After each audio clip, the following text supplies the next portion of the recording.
बहुत समय पहले की बात है। एक घना हरा भरा जंगल था। उस जंगल में ऊंचे ऊंचे पेड़, रंग बिरंगे फूल, मीठे पानी की नदियां और चहचहाते पक्षी रहते थे।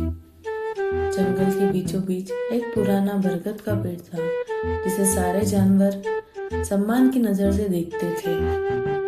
उसी बरगद के पेड़ पर रहता था एक सुंदर हरे पंखों वाला तोता, जिसका नाम था टिंकू। टिंकू बहुत चंचल, तेज और बातूनी था। उसे उड़ना, नई जगह देखना और सबको अपनी मीठे आवाज में गाने सुनाना बहुत पसंद था। बरगद के पेड़ के पास ही एक शांत सा तालाब था। उसी तालाब में रहता था एक कछुआ। कछुआ बहुत धीरे चलता था, कम बोलता था और ज्यादातर समय सोचने में बिताता था, लेकिन उसका दिल बहुत बड़ा और स्वभाव बहुत ही समझदार था। एक दिन टिंकू उड़ते उड़ते तालाब किनारे पहुंच गया। उसने देखा कि कछुआ धूप में बैठा, आंखें बंद किए कुछ सोच रहा है। टिंकू बोला, अरे दोस्त, तुम इतने चुप क्यों बैठे हो? कुछ बोलते क्यों नहीं?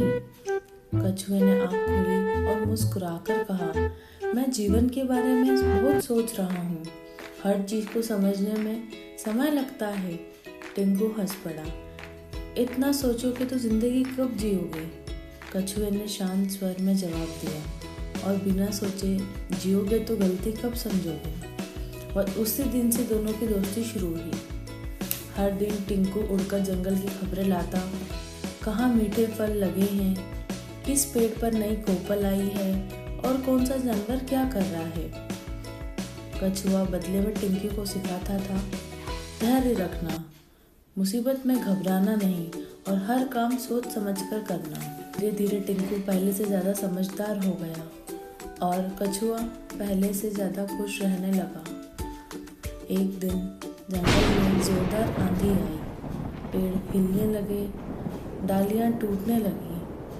टिंकू तेज हवा से संतुलन खो बैठा और नीचे गिर पड़ा। उसके पंख में चोट लग गई और वह उड़ नहीं पा रहा था। टिंकू डर गया। कछुए ने उसे देखा और बोला, डरो मत दोस्त, धैर्य रखो। कछुआ कई दिनों तक टिंकू के पास बैठा रहा, उसके लिए फल लाता, उसे हिम्मत देता और कहता, समय हर घाव भर देता है। कुछ दिनों बाद टिंकू ठीक हो गया। उसकी आंखें नम थी। अब समझ आया कि सच्चा दोस्त वही होता है जो मुश्किलों के समय साथ दे।